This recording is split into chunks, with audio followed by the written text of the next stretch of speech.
Full Moon sale ಬೆಳಗ್ಗೆ 9 ಗಂಟೆಯಿಂದ ರಾತ್ರಿ 12 ಗಂಟೆವರೆಗೆ ಆಗಸ್ಟ್ 28 ಒಂದು ದಿನಕ್ಕೆ ಮಾತ್ರ. ಬಗೆದಷ್ಟು ಬಯಲಾಗ್ತಾ ಇದೆ ಮಂಡ್ಯ ಜೈಲಿನ ಕರ್ಮಕಾಂಡ. ಕೈದಿಯೊಬ್ಬನಿಗೆ ಸಂಗಾತಿ ಜೊತೆಗೆ ಸ್ಪೆಷಲ್ ರೂಮ್ ವ್ಯವಸ್ಥೆಯನ್ನು ಮಾಡಿಕೊಡಲಾಗಿದೆ. ಇದೀಗ ಮಂಡ್ಯ ಜೈಲಿನ ಮತ್ತೊಂದು ಕರ್ಮಕಾಂಡ ಬಯಲಾಗಿದೆ. ಜೈಲಿನಲ್ಲಿ ಸಕಲ ಸೌಲಭ್ಯಗಳನ್ನು ಕಲ್ಪಿಸಲು ಪ್ರತಿಯೊಂದಕ್ಕೂ ಕೂಡ ಒಂದು ರೇಟ್ ಕಾರ್ಡ್ ಇದೆಯಂತೆ, ಮೆನು ಇದ್ದಂಗೆ. ಈಗ ನಾವು ಹೋಟೆಲ್ಗಳಿಗೆ ಹೋದರೆ ಯಾವ್ಯಾವ ತಿಂಡಿ ಎಷ್ಟೆಷ್ಟು ಅಂತ ರೇಟ್ ಬೋರ್ಡ್ಗಳನ್ನ ಹಾಕಿರ್ತಾರೆ.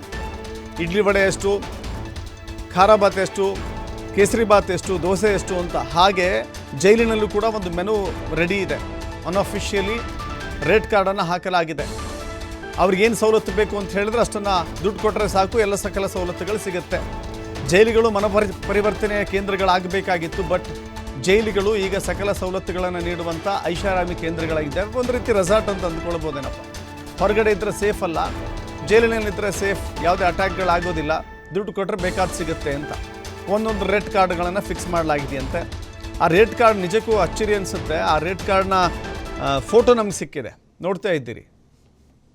ರೇಟ್ ಕಾರ್ಡ್ ಹೆಂಗಿದೆ ಅಂತ ನೋಡ್ತಾ ಇದ್ದೀರಿ. ಆ ಕೈದಿಗಳೇ, ಒಳಗಿರುವಂಥ ಕೈದಿಗಳೇ ಅದನ್ನು ಕಳಿಸಿಕೊಟ್ಟಿದ್ದಾರೆ. ಜೊತೆಗೆ ಹೆಬ್ಬೆಟ್ಟು ಕೂಡ ಹಾಕಿದ್ದಾರೆ. ನಾವೇ ಕಳಿಸಿದ್ದೀವಿ ಅನ್ನೋದಕ್ಕೆ ಒಂದು ಸಾಕ್ಷಿ ಬೇಕಲ್ಲ, ಹೆಬ್ಬೆಟ್ಟು ಕೂಡ ಹಾಕಿದ್ದಾರಂತೆ.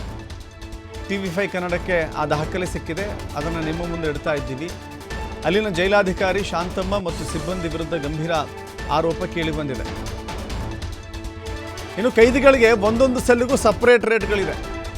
ಎಲ್ರಿಗೂ ಕೂಡ ಯೂನಿಫಾರ್ಮ್ ರೇಟ್ಸ್ ಅಲ್ಲ, ಸಪ್ರೇಟ್ ರೇಟ್ ಫಿಕ್ಸ್ ಮಾಡಿದ್ದಾರೆ. ಸೆಲ್ 1ರಿಂದ ಪ್ರತಿ ತಿಂಗಳು 10,000 ಹಣ ವಸೂಲಿಯಾಗುತ್ತೆ. ಒಂದು ಸೆಲ್ನಿಂದ ಪ್ರತಿ ತಿಂಗಳ 10,000 ರೂಪಾಯಿ. ಇನ್ನು 3ನೇ ಸೆಲ್ನಿಂದ 15,000 ರೂಪಾಯಿ ವಸೂಲಿಯಾಗುತ್ತೆ. ಇನ್ನು 4ನೇ ಸೆಲ್ನಿಂದ 15,000. ಇನ್ನು 5ನೇ ಸೆಲ್ ಅಂತ ಹೇಳಿದ್ರೆ ಅತಿ ಸಾಮಾನ್ಯವಾಗಿರುವಂಥ ವ್ಯಕ್ತಿಗಳು ಕಾಣಿಸುತ್ತೆ, ಕೇವಲ 5,000, ದುಡಿಮೆ ಕಡಿಮೆ ಅಲ್ಲಿ. ಇನ್ನು 6ನೇ ಸೆಲ್ ಇದೆಯಲ್ಲ 8,000 ರೂಪಾಯಿ ಅಂತೆ. ಹೀಗೆ ಪ್ರತಿಯೊಂದು ರೂಮ್ಗೂ ಕೂಡ, ಪ್ರತಿಯೊಂದು ಸೆಲ್ಗೂ ಕೂಡ ಪ್ರತ್ಯೇಕವಾದ ರೇಟ್ಗಳ ವ್ಯವಸ್ಥೆ ಇದೆ. ನೋಡಿ, 1, 2, 3, 4 ಅಂತ ಹೇಗೆ ಹಾಕಿದ್ದಾರೆ. ಆ ಸೆಲ್ನಲ್ಲಿ ಹಾಕಬೇಕು ಅಂತ ಹೇಳಿದ್ರೆ ತಿಂಗಳಿಗೆ ಇಷ್ಟು ಕೊಡಬೇಕಪ್ಪ ನೀನು ಅಂತ ಹೇಳಿ, ಒಂಥರ ಬಾಡಿಗೆ ಮನೆ ಇದ್ದಂಗೆ. ಜೈಲಿನಲ್ಲಿ ರೂಮ್ ಬದಲಿಗೆ 2,000 ಹಣ ವಸೂಲಿ ಮಾಡ್ತಾ ಇದ್ದಾರೆ ಅನ್ನುವ ಆರೋಪ ಇದೆ. ಇನ್ನು ಪನಿಷ್ಮೆಂಟ್ ಸೆಲ್ನಿಂದ ಹೊರಬರಬೇಕು ಅಂತ ಹೇಳಿದ್ರೆ 10,000